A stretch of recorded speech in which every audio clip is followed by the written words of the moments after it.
Welcome to the Startup Grind. We're going to introduce our guest, Deepak Madrani. Am I saying that right? That's correct. All right. So Deepak is from Hong Kong. He's the owner of Paperclip here. He's also got other interesting business experience in his background, and we're going to sit here and we're going to chat and find out all about Deepak and his experience as an entrepreneur. So first things first, Deepak. Let's hear the story in your own words. How did you become an entrepreneur? How did you get where you are today? What made you who you are? How do I get started?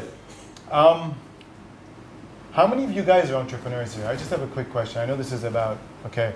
I get asked this question a lot, and a lot of it's got to do with my family background. So I'm an Indian, okay?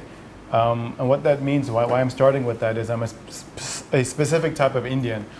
We're called Sindhis, and and it's a compliment. We're actually known as, it's a compliment to Jewish people, but we're known as the Jews of India. And what that's supposed to mean is we're like almost like a sect, a tribe of business people. So because of historical reasons, we're technically homeless in India, because we're part of Pakistan, and 1947, with this whole India-Pakistan colonial issues, all the Hindus moved south and Muslims moved north. And I wish we could all be friends, of course, but history is history, and we were technically stateless in India. And so the Sindhis are generally found most places around the world, in every nook and cranny. So my father started working, I think at the age of 12 or 14, and started with nothing, and ended up coming to Hong Kong, built, back then it was his empire. So I always say, I label myself as a failure specialist, by the way, because I've got this graveyard of name cards, and because of different businesses that I've set up. But coming back to his story a little bit, is that he was very successful in Hong Kong. And just in time when I joined the business was when we all hit our first bankruptcy. So that's what I call the family bankruptcy. But we had a really privileged upbringing. But business and entrepreneurship is basically, it's in our blood. And every conversation's been about business, traveling. My dad speaks like 5 languages. I mean, it's just this ability to go travel the world and do business and meld with cultures and be comfortable and creating value, I guess, you know? So that's how it all started. So how many siblings do you have? So I have a twin. Uh-huh. And are they into entrepreneurship as well and business? So I have a twin and an older brother. Mm-hmm. So my twin is a plastic surgeon in New York. But you're saying, how is that so entrepreneurial? Funny enough is he runs a couple of ventures in New York.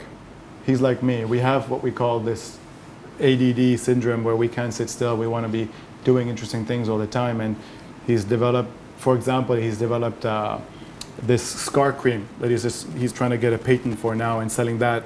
But you know, that's part of his entrepreneurial blood. And you know, he's setting up a clinic, working with other doctors and trying to set up businesses for them and under his venture, etc. And my older brother started off in a very similar trajectory as me, and now is in private equity, oil and gas, working in the Middle East. And he's an entrepreneur. He hustled his way through as well. Uh-huh. So we've all got similar roots, but expressing itself differently.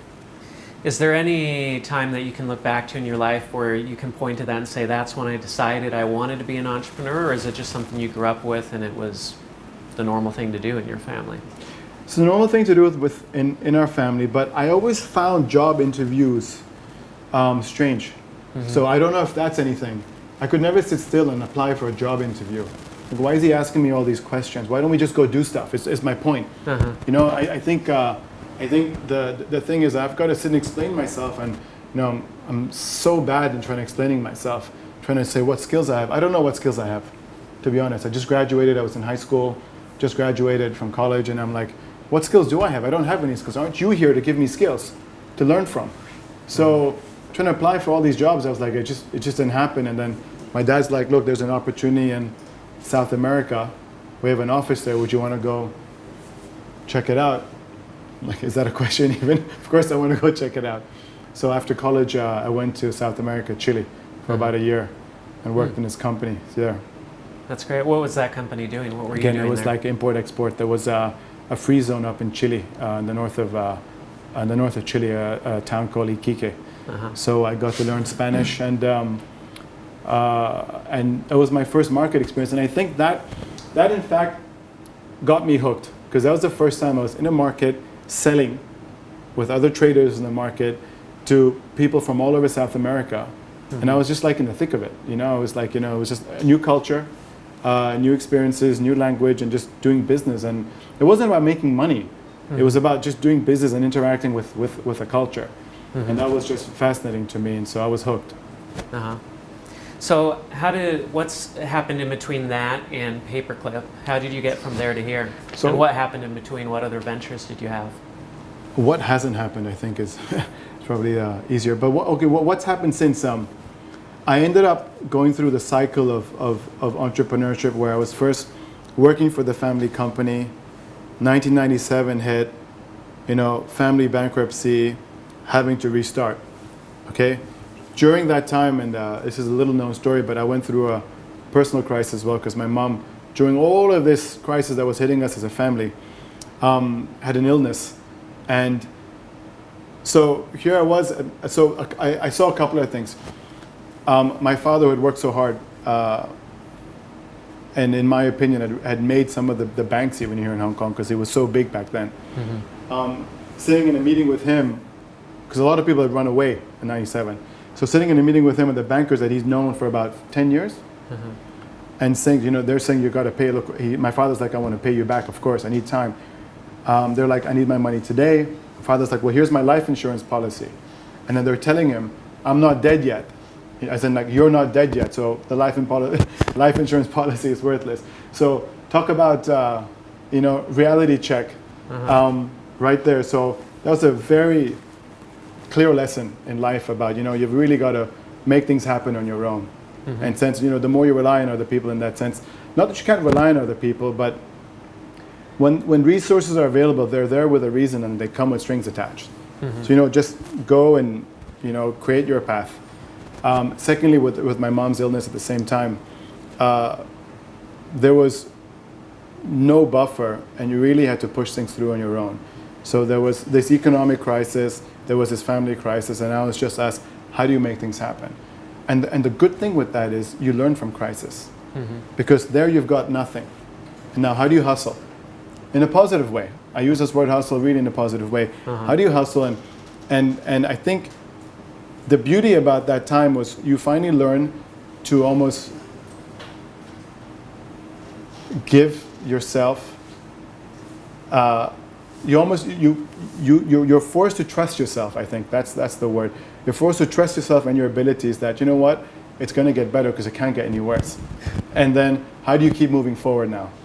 And it's that thing. How do you keep moving forward now? Which I think I'm lucky with. That I always wake up in the morning and I'm like, what can we do? What can I do next to make things a little better?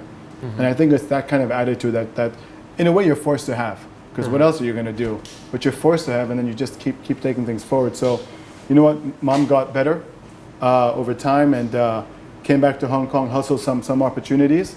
And as I say, you start having less failures and a couple more successes. And when the successes outweigh the failures, you start saying you're able to build something, and you're able to be more independent. And then you want to start challenging yourself more creatively. Because now it's about, I realize that life's going to force you to get challenged one way or another. Okay, and that's my experience so far. Okay, life's going to force you, because life is there to challenge you anyway. Okay, to chip at you, to get that David out of the stone, the rough stone. Okay, so I took a conscious decision after my crises to be like, why don't I get to choose my challenges rather than life given to me? And then you start your learning journey, and then it becomes a lot of fun. Yeah. So what was your first major business success that you point to and say that really worked out well? So then I think, I was in Hong Kong, I started doing trading. I said, I got to go deep into China, because that's what's going to add value to me. Learn about factories, and I had to learn the language. So I found that I enjoyed learning Mandarin. I learned Mandarin, spent a lot of time in China, set up my offices, supply chain management, became an expert in what I was doing, which was today manufacturing supply chain management at the top level, specializing in furniture and stationery. I started developing businesses from there, and then you start hustling some more in the sense that you start finding good clients, they start trusting you, you make mistakes, you learn, you work with the businesses. I had a client that was only like $1 million on sales or $2 million in sales when he found me over the internet because I set up a website way back. And they're about 75 million in sales right now. They still do their buying with me 15 years later. So life's also like that, right? You grow with the flow, not just go with the flow, but you also grow with the flow. Yeah. I love that word hustle. I think that's a great word. Give an example from your experience of hustle. I mean, what's the most extreme example of hustling that you can think of that you could share with us? It's all about making things happen. And when I talk to, I had a session today at Cyberport. You talk to entrepreneurs and they're here. This whole thing about pitching today. Who's been to like a pitching workshop or something like that? Anyone seen pitches, startups pitching? Okay, everyone's about trying to put on a show, but they're talking to investors, and investors just want to know a couple of things. What's the problem? What's the solution? And why is your solution the best? And here they're all trying to figure out a show. Why I bring that up? It's because ultimately it's about the value, and I keep using this word, but how are you getting to that value? So what did I do? Again, I hustled in the sense that I said if I want to succeed in China, I got to learn the language. So I spent time to learn the language, and then I went into China and started doing things on my own. Okay, I started working with my clients and trying to understand their business better to help them and see how I could add value to their. A lot of this sounds like it's common sense, but I mean you creatively find solutions to add value without spending too much money. Yeah. So it sounds like your father's been a mentor in your life in a business sense. Can you point to any piece of advice or any wisdom that he passed on to you that? I just saw him, I mean, getting up every day and going back to work. It's just one of those things where consistency pays off. Really, it's about consistency as well. We hear these stories of like these Facebooks and Instagrams and Googles. What we don't realize, and this is what I love and hate about American media. It's all about that press release and that success story. 9 out of 10 startups fail. I start up every slide that my business model canvas workshops or my lean startup workshops. 9 out of 10 startups fail. What are you learning in that failure journey? So we then use the word failing forward. So it's that consistency of just getting up, and facing life every day. That's what I learned. Yeah, he came with nothing. When he lost everything, he was still like, bring it on. Let's just keep doing this. Yeah. So you said you're an expert in failure. You've learned a lot from failure. What are some of the lessons that you've learned from failure? So I couldn't define it so much before, but I wish I'd spent a lot more time when I had a lot more time, especially with my clients and understanding how they were servicing their customers. And I realize this more and more and I think that's also why I liked working in South America when I was working in the markets over there. I was dealing with customers every day. But what I should have done or spent more time doing is actually like shadowing them, following them, going back home and seeing how they're selling into their market. And it's about really finding out how their customers are making buying decisions, what they like and dislike, et cetera, et cetera. So I think I took still a very casual approach, and I see a lot of startups doing this today. While they've figured out a problem and solution, their challenge today is really understanding the customer side. And then of course I've made so many stupid mistakes. I mean, in the sense of I should have turned off the tap in terms of investing when I was still believing in the product or solution that I was trying. When the market was telling me they're rejecting it, they don't want it, they don't care about it. It doesn't matter how much money I'm going to spend on it, So things like that. So yeah. Okay. So who are some of your business heroes and why? I was thinking about that question. I know you love the lean startup stuff. Steve Blank. I love the lean startup stuff. I take Starbucks as an example.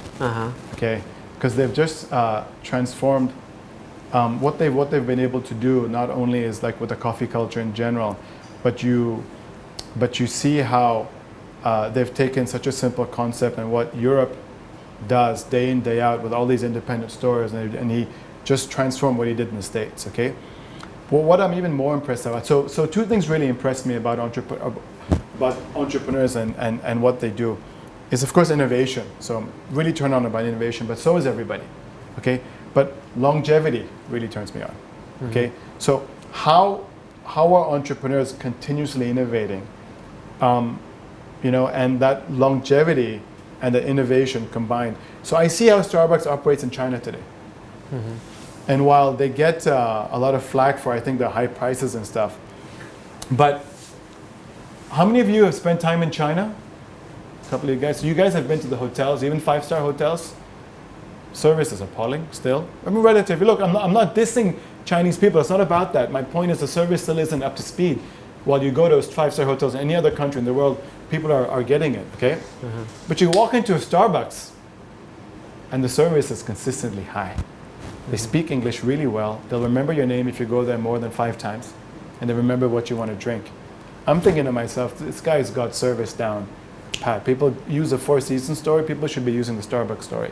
There's a lot of innovation in what they're doing. These are just things that I observe. So Howard Schultz and his business, I think it's his business that really inspires me to keep saying, how can we innovate? I mean, there are examples that I'm going to try to implement in Paperclip, hopefully, as we try to expand over here and, think 10 years down the road. So Howard Schultz definitely, what he's done with Starbucks. And then I look at Elon Musk, which is, I think, what everybody looks at. I think he's disrupted 3 industries today, from space travel to car manufacturing to like PayPal, payments and stuff. And, it's that, again, what I like is not just what he's done once, but is what he's doing consistently. And I think that longevity is a big theme in my life as well. Just to remain, valid. Right. Let's talk about Paperclip now a bit. Why did you start Paperclip? How did you start Paperclip? And so, and maybe I need to be changing the way I describe what I'm talking about, but I wanted first to open a co-work space, and that was purely because I wanted to get entrepreneurs together, and purely because I wanted to brainstorm and work with entrepreneurs. So co-work space was a means to an end. Then I realized, wait, I don't want to open a co-work space because I call them usually as dumb spaces. I don't mean co-work spaces are stupid. I mean they're not adding value, because what do entrepreneurs need? They don't need another desk. They can go to a coffee shop for that. Hence, I built the heart of what I do, and hence I call it a startup campus, which is very important because I'm trying to differentiate myself from the market. And the first 3 months was very hard. Deepak, just call yourself a co-work space. Okay, I don't know how to describe your startup campus. And now we're getting so many referrals because people understand that we're trying to do things differently. I respect what the other co-work spaces are doing, and they all have their space in the co-work space area. But the heart of what we're doing is this area that we're sitting in today. It's this academy. Because what we're focusing here is how we can enable entrepreneurs. How are we making entrepreneurship better? Silicon Valley is Silicon Valley today. So that's the inspiration that people, countries, VCs, want to emulate. But you can't. Okay, they're just so far ahead of the game. New York is in Silicon Valley. San Francisco is in Silicon Valley. Nobody's Silicon Valley. Okay? So what can we do? Well, look, we have geographic advantages, and Hong Kong has a ton of talent. A ton of talent, because people like to retire here. People like to work here. I always use, in terms of, and this isn't a Hong Kong versus Singapore argument, no. What I'm trying to say is here, in Singapore, people like to come and work, but they leave. Hong Kong, people like to come and work, but they stay and they make it home. And it's very true. So the vision behind Paperclip was, how can I create something? And of course, I'm still on the journey. I've just launched, guys. It's been 6 months, please. So how can I create something with a brand that can attract the kind of quality of people where they feel that they're safe to associate their name and time, okay? And then, of course, build a hub for startups. And you definitely need space. So the biggest obstacle here was trying to get space. I didn't want to do anything smaller than 5,000 square feet. How are you supposed to build a community without space? Now, if I could have it, I'd love to have it in Central, but my pockets aren't that deep. In fact, my pockets aren't even this deep.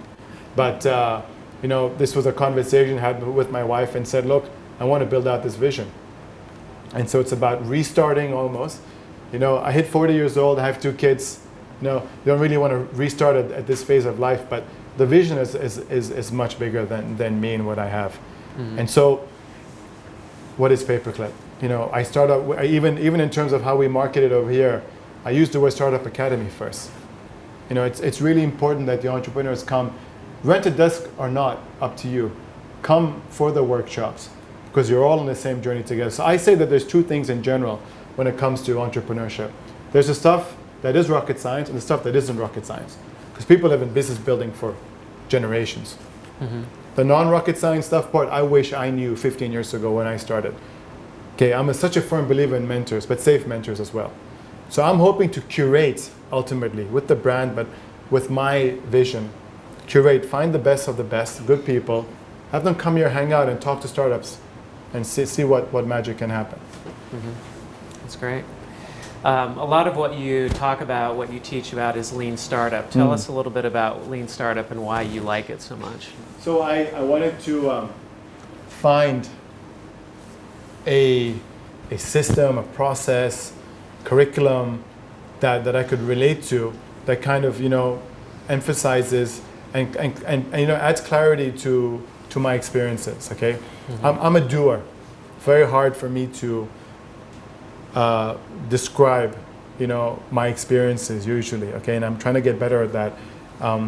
But I came across Steve Blank, and again, from the US, I came with a lot of skepticism. You hear a lot of amazing things about everything that the US is doing.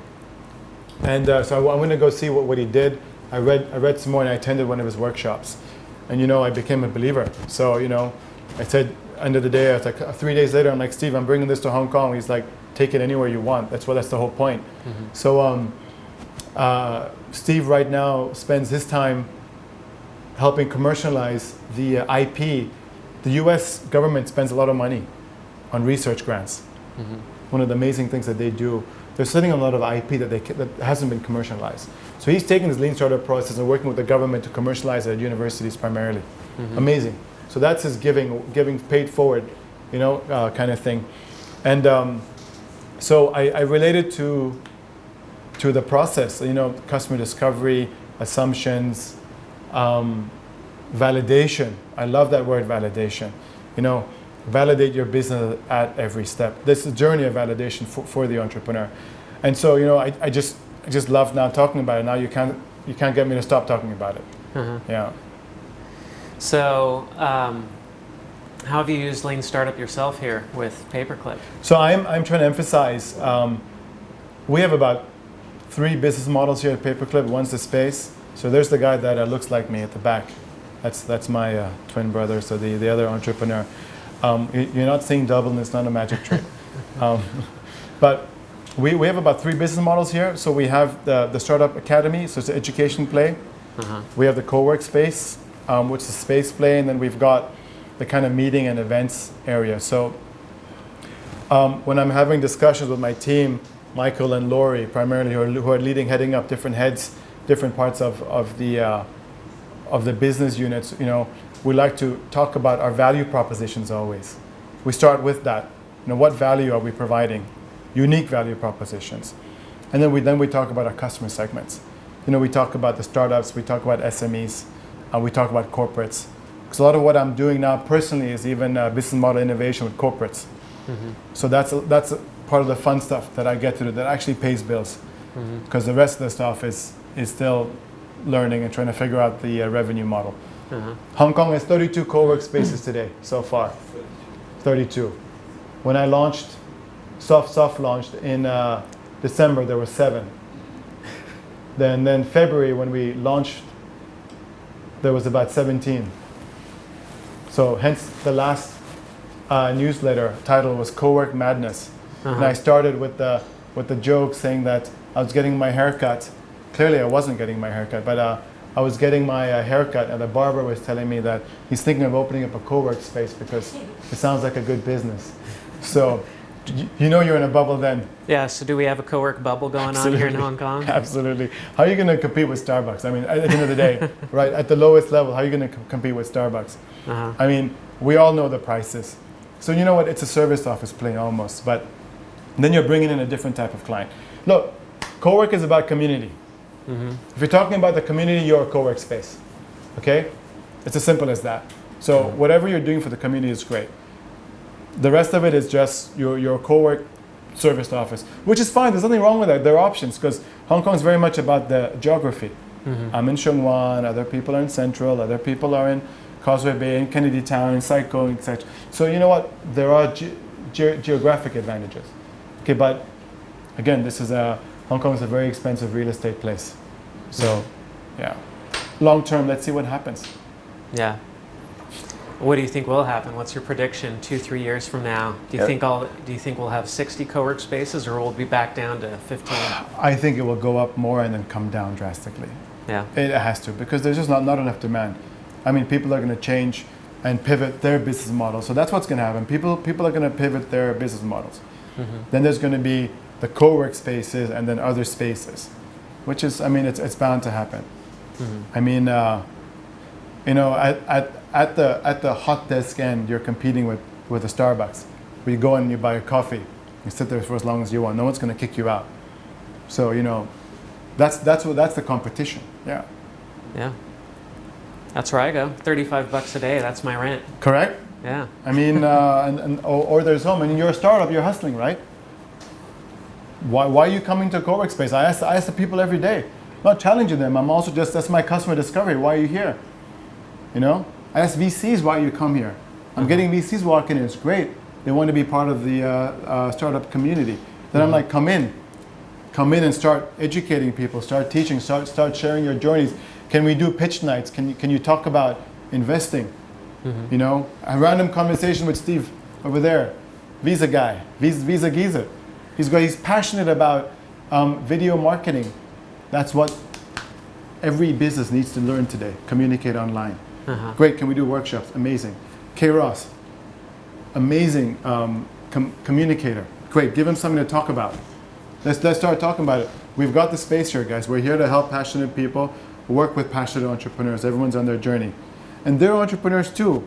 How funny! What a coincidence! I mean, it's not a coincidence. They get it, right? So it's you know, this is the magic that we're seeing over here, which then really inspires me to keep pushing forward. Yeah. Great. Let's talk about the Hong Kong startup scene a bit and the general scene here. First of all, why does Hong Kong need startups? Hey, why does anybody need startups? Why does Hong Kong need startups? Why does the world need innovation? I think that's the big question, because startups are part of the bigger picture. Okay, the issue with Hong Kong is we think too small. Okay, that's our challenge here, guys. And you know, we want to do customer discovery, and we go talk to a corporate here. They're like, you know what, I can give you this business, and this is my market. We think that this is so big. While they can just 2 hours down the road, they go do some customer discovery in China. They're going to find bigger players that nobody's ever heard of, who are more interested in their products, and they see the market's actually 50 times bigger. That's our challenge over here. We think too small, and and then we become creatures of habit. So, why does Hong Kong need startups? We need innovation. The world needs to move forward. So, let me bring in another topic since you've asked this question. And things like historical disadvantages really bother me. Who's read the book Guns, Germs, and Steel? I keep asking questions to the audience. I'm very interactive, guys. I'm sorry. Who's read the book Guns, Germs, and Steel by Jared Diamond? You have. One person has. I recommend all of you go read it. Okay? That book really enlightened me, because we all talk about first world and third world and, you know, developing countries and all this nonsense. You realize that a lot of countries have a historical, I'm trying to be very politically correct here, okay? A lot of countries have had historical disadvantages purely because of geography, okay? And then it's turned out to be now colonial disadvantages because they didn't develop as fast and then were taken over. Okay? I love Warren Buffett's line. Warren Buffett says, I won the ovarian lottery. So we all think he's a genius, and he is a genius, but he's so humble that he says he's successful because he was born in America. Okay, the land of opportunity. He got to do what he loved to do and made billions to doing it, okay? And what did he end up doing? Who's seen his letter to Bill and Melinda Gates? Come on, guys, you should be looking at this. Download it, it's free, it's online. He's an open book, okay? He's giving it all away. Every part. And you know what he did when he gave it all away? I'm mixing topics here, okay? He challenged Bill and Melinda Gates to spend that money within an amount of time because he wants to see this money spent, not to be sitting there forever. Okay, what am I talking about? Hong Kong is an experiment because when I say I want to enable entrepreneurs, Arab Spring, we all know a couple of years ago that started, a guy in Tunisia, if I'm not mistaken, set fire to himself because the police there wouldn't even let him sell vegetables because he wanted to sell vegetables so he could bring home $5 and feed his family. How angry do you have to be to set fire to yourself? How frustrated do you have to be to set fire to yourself? Okay, what am I talking about? This is a talk about entrepreneurship. Okay, what's happening today? Innovation. Why do we need startups? Because we need to free ourselves from all the nonsense that's been going on, historical chains and shackles that are tying people up. And I see things like cryptocurrencies. Who wants to pay? And what's that note we've all seen in like Twitter or like Facebook? 50 gazillion.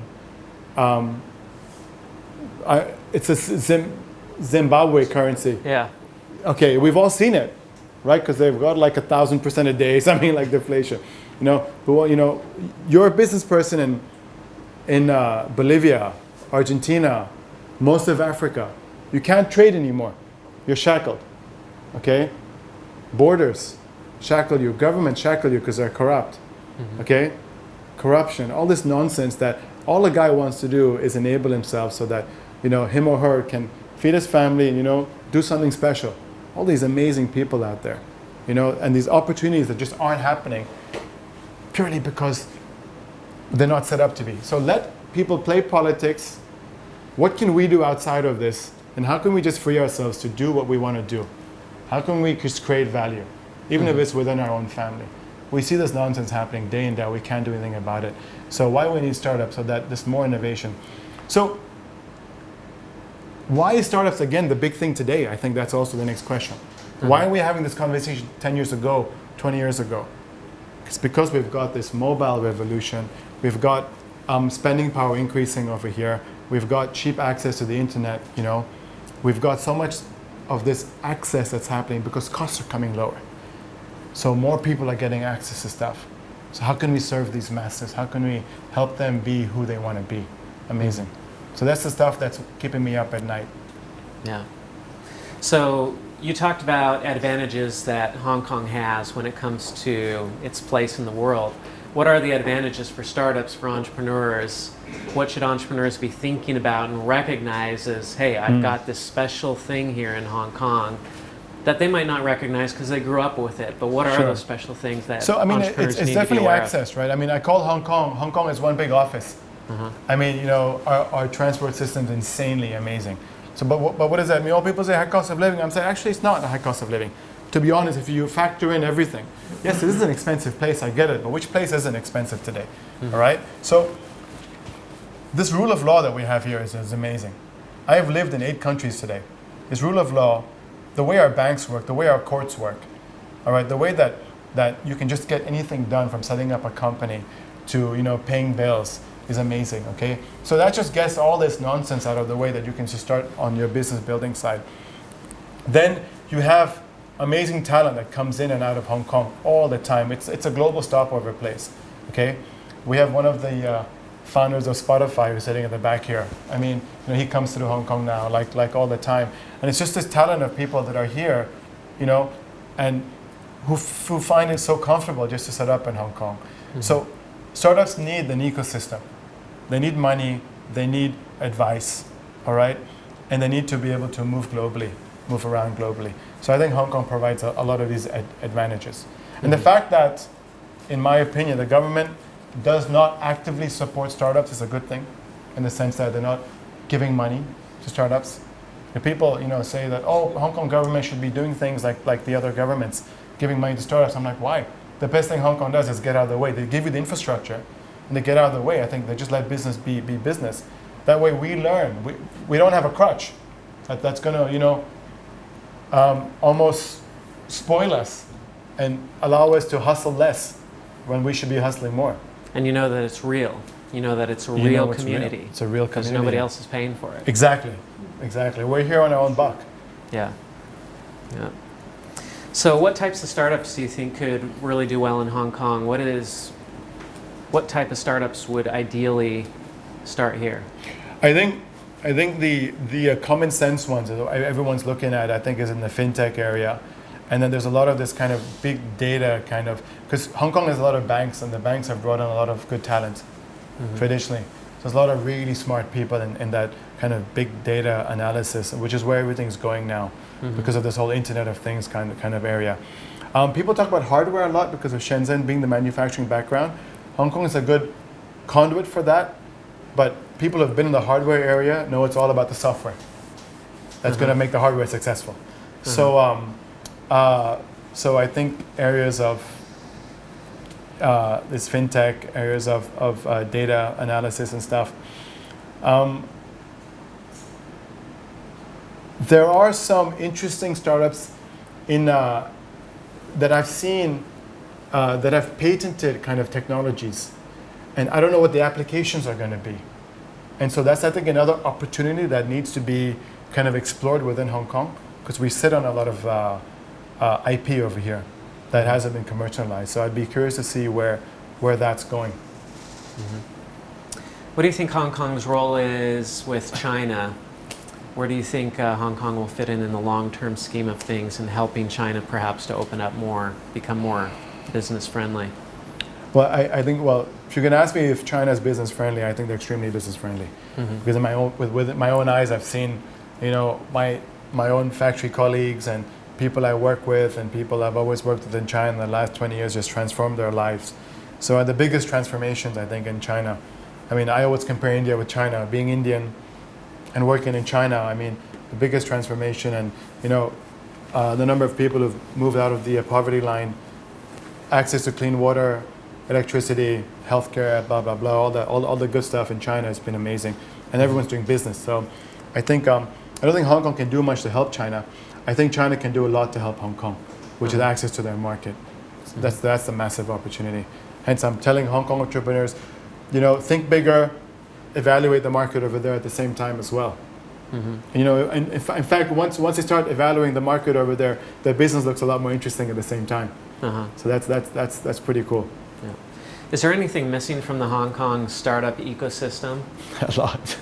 No, there's a lot. We need to become a lot more sophisticated, each of us, as part of the startup ecosystem. Okay, I've heard a lot of nonsense stories that happens in the past, but that's all part of the learning curve. Hong Kong needs to push through that learning curve quicker. So all of us have a role to play, all of us. So it's not about, how much can I earn for myself, but how can I pay it forward at the same time, add value to everybody. I think once we all start thinking about that, you're going to see this acceleration happening even faster. I mean, stuff that you're doing, you don't get paid for Startup Grind. It's a paid forward thing. More things like this that are happening in the ecosystem just adds value to everybody. So for the person who's not an entrepreneur yet, but they're thinking about it, they want to get into it, what are your recommendations for people? How do they get started? How do they even figure out where to go, what to do? So definitely become a member at Paperclip. Okay, just kidding. That's a joke. No, there's a couple of good organizations here, that especially if you're professionals to start off in. Everyone heard of Thai HK? So what I like about them is that they're mentoring focused. Okay? So once you become mentoring focused, you automatically start about thinking, how can I help startups with my skill set, whatever that skill set is, because startups need all kinds of help. So there is, and how to communicate and challenge startups, very important. So very important to join an organization like that. I would generally stay away, if you're a professional, from the whole simple kind of networking, drinking groups that happen, purely because I don't see too much value there unless you're a young startup and you want to make connections and just explore. You know, that's more like the first rung of the ladder. Definitely then attend all kinds of these startup events that are happening. So I know the Hong Kong news sites like Entrepreneur HK and Startups HK are very active. So those guys definitely talk about it. And then attend all the events at the co-work spaces. I think the co-work spaces have picked up the right communities and are doing the right kind of events for startups and people trying to explore startups. Yeah. So I get a lot of people coming to my business model canvas workshops, okay? Because they don't quite get lean startup. And I see a lot of would-be entrepreneurs attend the business model canvas workshops. And I think for them, it's a good framework to try to understand where they are in this whole, startup plan and how they should be trying to plan themselves. So what are, stepping into the investor shoes, startups always think, oh, I've got to go out and raise money. And so what's your advice to a startup that thinks that they need to raise money? And then if they actually do need to raise money, what's your advice to them then? Well, there's two things there, okay? And they kind of sound contradictory. I'll always tell startups, always be pitching. Because the more you pitch, the more you'll refine your business idea in your head, the more you talk about it. Okay, it's actually part of the learning process. I mean, I think anybody with a skill set should teach, because you just really start to understand, and the ability to explain your value is actually good. It's therapy for yourself as well, by the way. So always be pitching. At the same time, I always tell startups, why do you need the money? Do you need the money yet, basically? The pitching part is to help the startup build connections and learn more about how they're going to express their business, because you've got to be able to do this in a minute or two. This elevator pitch is very important, okay? So always be pitching, but do you need the money is the question. So sometimes you should be pitching, but it's more about getting advice and starting to network, because the pitching is only about getting money. The pitching is about developing your network, and you can't hustle, you can't build your business as a startup, because you're starting up. You can't build it without a network, and you're going to need that network. And the good thing is, when you're talking to angels, you're talking to VCs, what angels and VCs do is automatically talk about companies with other angels and VCs. If they like you, they're going to talk about you. If they're not talking about you yet, maybe they're not interested in you, or maybe you're not ready to be spoken about yet. So always be pitching, but for different reasons. Great. So if you could go back in time, give yourself some advice to your young self, what's some of the advice that you would give? Don't be an entrepreneur. No, just kidding. That was the title of my first talk, actually, tongue in cheek. Look, I would say that this grow with the flow statement is that don't be afraid to make the mistakes, and don't beat yourself up when you're in big trouble, because there is always going to be light at the end of the tunnel, because at the end of the day, there's 24 hours in the day and the sun will always rise. What do I mean by that is that this long-term journey, and this is a long-term journey, hence I say don't look at these black swan events. Don't look at Instagram, 3 billion in 2 years or something like that. Okay, guys, that's fun. That's amazing. Good luck to them. They're in the perfect storm ecosystem that's positively worked, okay? Think of this as an 8 to 10 year journey, okay? And what magic can you do, within those 8 to 10 years? Always be learning. Look at every failure as, analyze it. Look back, okay, just quickly enough that you can learn, and then keep looking forward. I think I took a lot of my failures hard, very hard, okay? But then again, clearly they've made me stronger in that sense. But I think I would have, I wish I had a mentor back then. That's one thing I wish I had, was actively looked for mentors. I wish I had a mentor back then. I'm so lucky to have mentors today. Really good mentors that I just, respect, and, they say 2 words and it's, it's like I've just spent an hour with them.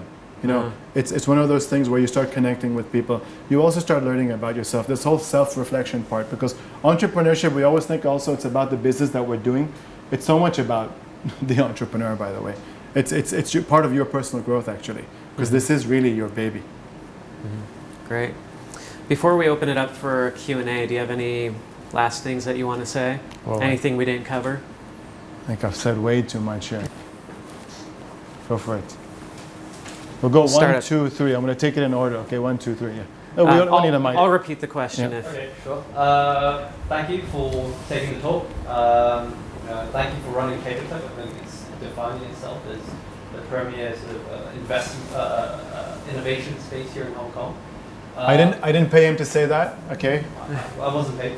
I run a hardware startup here in Hong Kong. I'm one of the co-founders.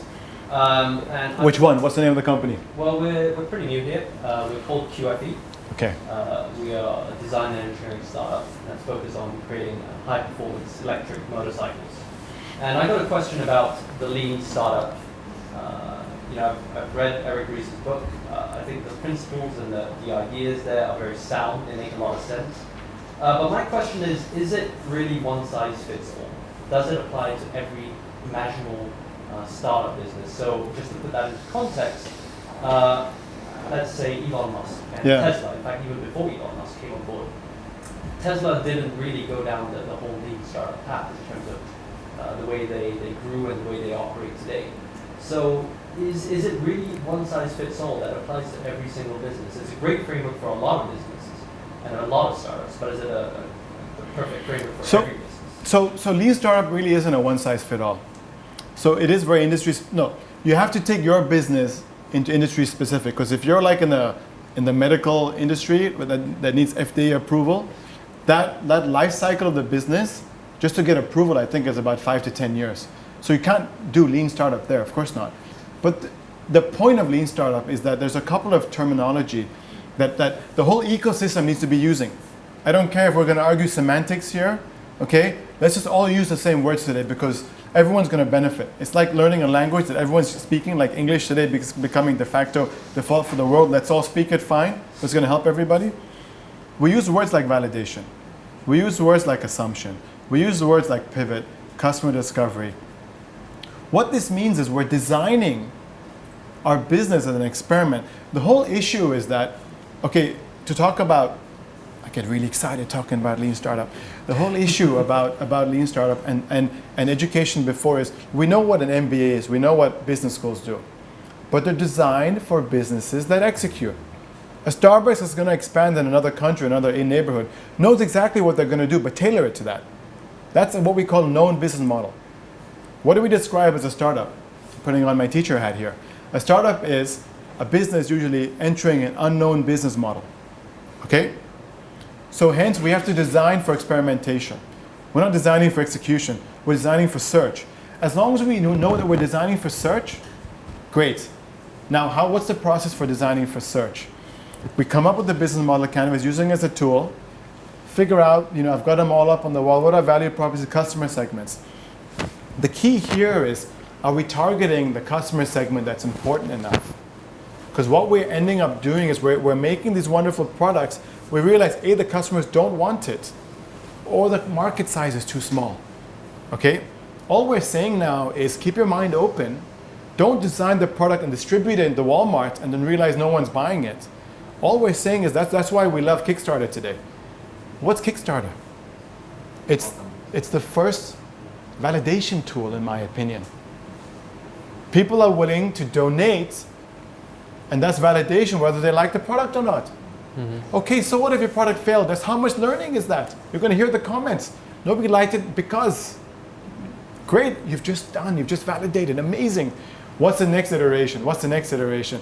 So then you're going to develop that product that everybody wants. Amazing, okay? Mm-hmm. So that's what Lean Startup is about, designing your business or product for validation.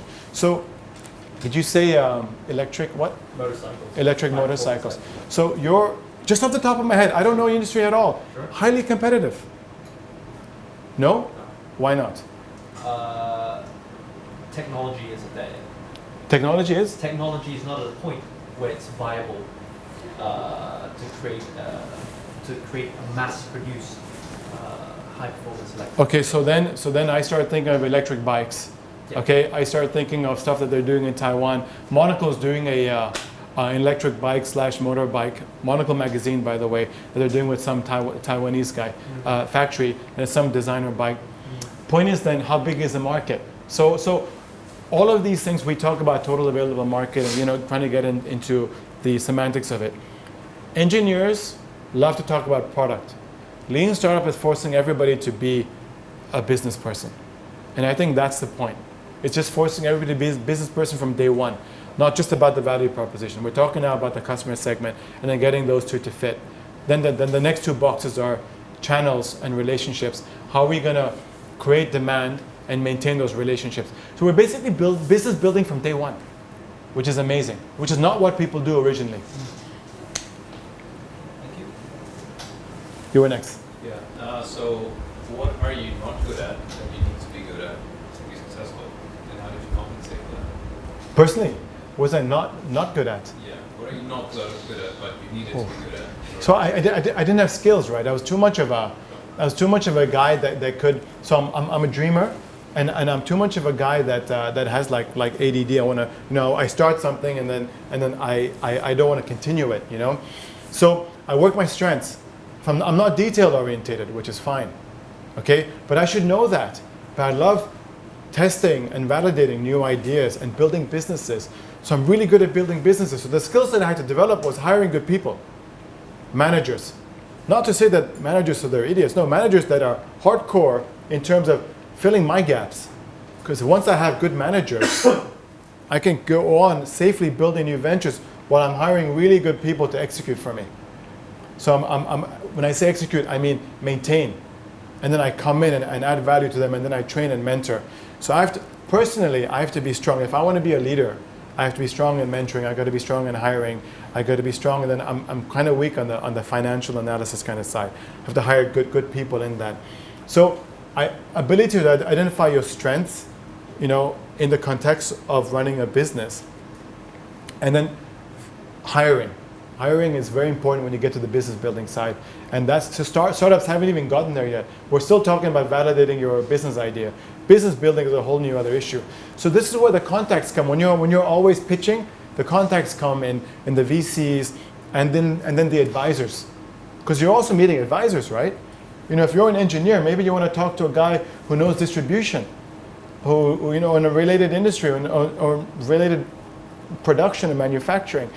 You're building your network there, and then you're finding out stuff that you don't know. But business building on the not rocket science part, you should be able to fill gaps with mentors.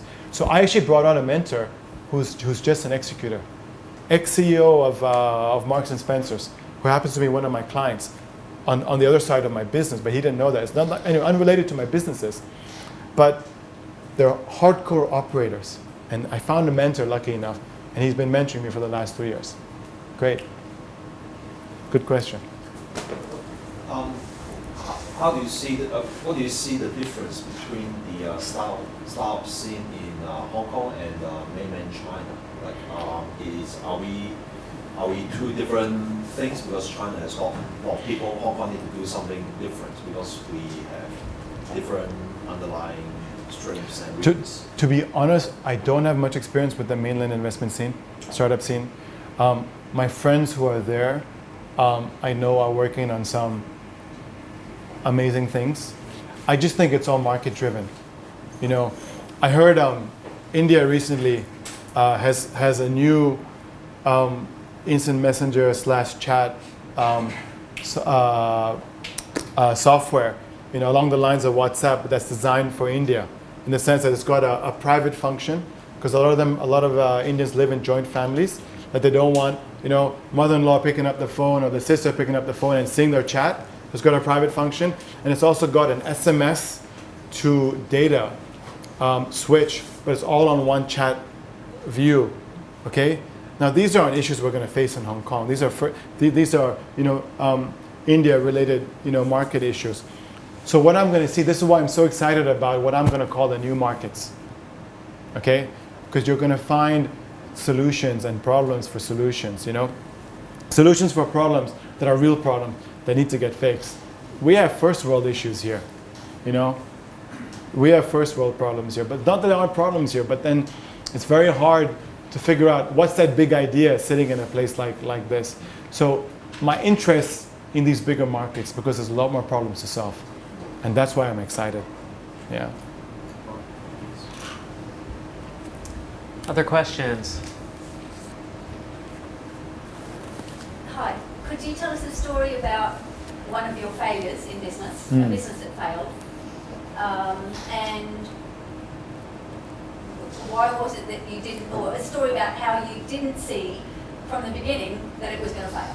So I opened an office in the Czech Republic when I was living in Poland, okay? And I thought that we were selling some licensed toys back then, doing distribution in Poland. And we had some clients in the Czech Republic, and we just thought we could replicate the whole business in the Czech Republic that we were doing in Poland. And we went in, opened up an office, brought in inventory, started going out to these retailers. There wasn't much demand. And then we were like, thinking, no, it's working in Poland, it should have worked in Czech Republic. And look, this was way back, old school. There was no way to read about data, to go find and explore data. And we just should have done a lot more exploration before that. I could have saved 8 months of my life, and a lot of money, and just stress and issues setting up in a new country. So sometimes, and this is where you got to really figure out your strengths and weaknesses. Your strengths can really hurt you rather than harm you, because the ability to go and be like, yeah, great, gung ho, I'm going to go into a new market, set up a new business. Wait a sec. Why don't you go and do some exploration first? That's why what I love most about Lean Startup is this customer discovery aspect out of anything. So it's not really a one-size-fits-all. It's a process of this customer discovery where at least before you launch your business, while you're launching your business, get as much feedback from your customer. And there's a way of doing that. And that's what I like about, we're getting into customer archetypes, how old the person should be, what their income level should be, what are their buying habits, what exactly are their problems and pain points. Because sometimes you find out that their pain point really is not something that's worth paying for. They're happy with that pain point. It's not really a product that they would buy. Because the ultimate validation is somebody willing to pay for your product. Okay? Look, this isn't a Twitter model. Twitter model is a user-based model. So it's got multi-segment business model. Ultimately, it's about the advertisers, and then so that's different, okay? But if it's a product or service that you're trying to sell, there has to be ultimately somebody willing to pay for it. So I have a bunch of these stories where I should have just done a lot more research. Spend time doing the research rather than just going and spending the money to open up the office and seeing what happens. Mm-hmm. Yeah. Do we have a last question? Anyone? All right. Oh, one more. What's the one piece of advice that you give to somebody that you can only ever accumulate yourself after, say, being in business for about 10 years? So if you give this piece of advice to someone who's starting out, first-time entrepreneur, and you want to impart 10 years of wisdom, what do you think that would be? You know what? I would recommend that everybody go out and find a good mentor. Everyone needs a supporter. And this mentor, look, this mentor could serve two functions. Oh, there's two types, One is on the personal development kind of side. And this isn't about trying to get, all, emotional and stuff, because what it is about is actually challenging you to learn about yourself. Because there's a lot of self-development that goes on with being an entrepreneur. So get ready for that journey. You're going to be forced to face your fears, your demons, And then there's the part about the business building part, which is about the industry that you're in. You will find this amazing thing that I wish I knew earlier, and I was, a little shy. Believe it or not, I used to be shy. I was a little shy that, why would somebody want to talk to me? See, your first self-doubt. Your first self-doubt. Why would anybody want to talk to me? Who am I?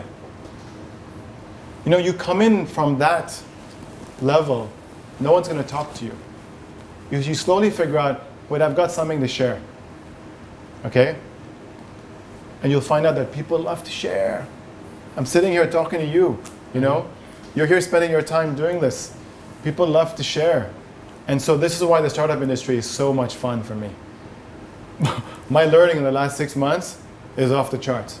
I get to meet like some of the most interesting people, connecting with some of the most interesting people, just by conversations. You got to keep having conversation. So what I would tell people is start having these conversations, you know?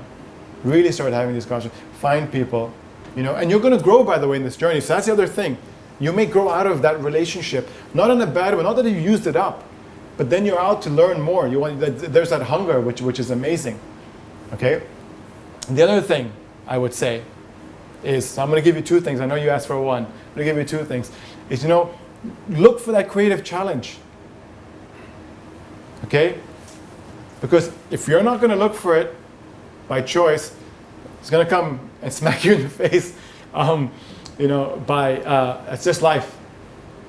This is not a bad thing. I don't mean that. I'm not saying life is hard. Life is hard. We all know that. It's challenging is my point. So let's not call it hard. How are we going to face it? Basically, how are you going to challenge yourself? Because you're going to need to go through this learning curve, guys. Everybody has to. Everybody has to. I don't care if you have a trust fund that you think that life's okay and life's easy, okay? I don't care if your parents are already successful or you know, you don't care about life. And no, everyone's going to go through a learning curve. And so I would rather you find out where your gaps and your challenges are and go expose yourself towards that and then make that magic happen. All right. Thanks so much, Deepak. Thank you all. Thank you very much. Thanks for coming. Great. Awesome. All right. Thank you, everybody.